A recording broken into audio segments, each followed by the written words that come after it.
Assalomu alaykum. Videolarimiz Urganch shahar Ray Center bozorining yanında Novostroyka dom 4 etajli. Şunu 4. etajında 3 xonalı kvartira satıladigan 78 metr kvadrat. Şunu görüp çıkamiz.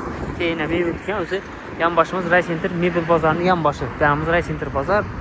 Onda 5 panja belgi. Takriben abimda Luma kalem var ekan. Bu yerdan doğru çıksanız stadion. Yanımız yine Ray Center bozor. Burada Ferrari oyulup taze açılgan. Şunu yan başında. Taze esat köşede 4 etajlı dom, 4. etaj 3 xonalı 78 metr kvadrat kvartira satıladigan. Hazır görüp çıkamiz. Orientirimiz Ray Center bozorunun yan başıydı. 4 etajlı dom, 4. etajında 3 xonalı kvartira 78 metr kvadrat ekan. Hazır kvartiramızı bir qator görüp çıkamiz. Uyumuzun kısmına geldik yine. Köşe eshiklarimiz, demir eshiklar. Eshikdan kirgandan uzun koridor tushgan ko'rib turiblaringiz. Devorlarimiz oboy. Gülsüz aboylar olgan. Hatta çentabur ayak devlerimiz laminat bol. Karışnı svetde. İşiklerimiz koyulgan. MDF eshik. Beda bir xalasanızda zalda baytsakan boladı. Yani spalni, deski spalni, kuchnya, sanuzel joylashgan ekan. Bir chetdan ko'rib chiqamiz. 4 etajli Novostroyka domni 4. etajında 3 xonalı 78 de turibdilar. Endi toshni kvadratının üstünde görüp olasizlar. 3 xonalı kvartira satıladi ekan. Hozir bir qator görüp obzor chiqamiz. Sıramız yine sentral yol. Reisine gösterme. Sentral yol ne? Omumuz Ray Center bozor. Bunda yine Ferrari oyun. Benzin zapravka. Onda sel. Ulu yolun üstünde. Ray Center bozorunun yanındaki taze asfalt köşe. Doğrumuz yine şolka motor. İşte MDF. Hem yeri aboy eken. Gülsüz aboy basılgan. Bir de yine bir xonasi. Uldurak xonasi. Kettana spalni sesizlerim var. Diyorlar aboy. Vaziyetçi ses taşalgan. Kondisyoner toçkayla taşalgan. Bataryalar taşalgan. Aynalar akfa. Hem aynası yola karagayına. Gösterdiğiniz kulüp aynası yok. Ray Center bozorunun yanında.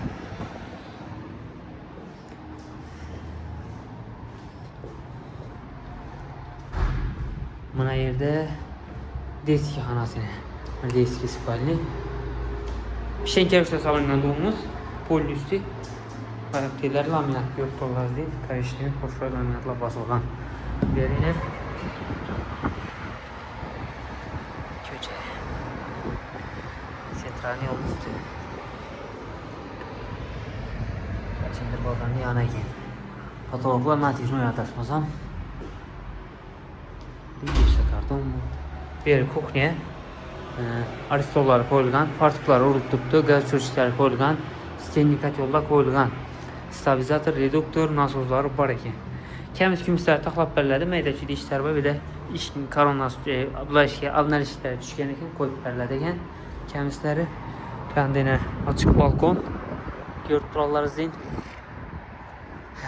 Ferrari Oil, onda Ray Center bozor urjuganimiz, Sholka Metal, bunda doğrumuz Olimpiya stadion. Açık kişisiniz zapçası bozora çıkasılar. Joylashgan joyi ajoyib. 4 etajli dom, 4. etaj 3 xonalı 78 metr kvadrat remontdan chiqqan kvartira sotiladi ekan. Bahası 500 milyon so'm. Faqat naqdda sotiladi, kreditda chiqmaydi ekan. Kimga ma'qul bo'lsa, bemalol telefonlashib kelsangiz bo'ladi. Berimiz yana sanuzel joyimiz. Unitazimiz, rakovinamiz, kir mashina uchun tochkalarimiz bor ekan.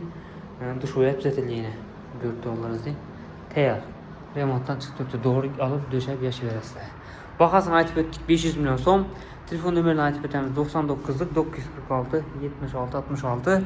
Orientirimiz Ray Center bozorning yan başı. Mebelchilar tarafı.